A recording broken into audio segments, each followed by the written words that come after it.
e até da capital. O evento é justamente em comemoração aos 6 anos do Grupo Gaita Baixada Santista. Sobre esse assunto eu converso com o Rodrigo Moreno, que é um dos organizadores desse evento. Quantas bandas vão participar, Rodrigo? 4 bandas. Começa com a Dr. Blues, na sequência a gente tem Traffic Jam, Intenção Blues e termina com a Black Coke. Quais são os destaques aí dessa programação? A banda Black Coke vem de São Paulo, som de primeira. A Chandra também vai dar uma canja com a banda Traffic Jam. Ela foi eleita a melhor vocalista da Janis Joplin Cover do Brasil. E assim, qualquer ritmo vocês transformam em blues, basta uma gaita, é isso? É, sem dúvida. A gente pega clássicos do MPB, toca até Tirei o Pau no Gato com gaita. E quem quiser curtir, o que tem que fazer? No Clube Sírio-Libanês, às 21 horas, neste sábado, dia 21, compre o convite na hora, custa R$12, pode levar criança, família, ambiente legal, vamos sortear brinde, é bem animado. Então vamos mostrar um pouquinho do que vai ser apresentado lá.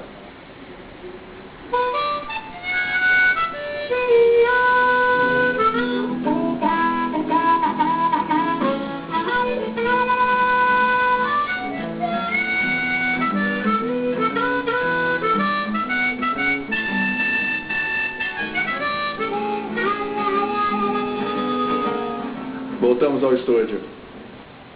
Muito bom, obrigado, William. Natação, handball, ginástica, futebol. Veja os destaques.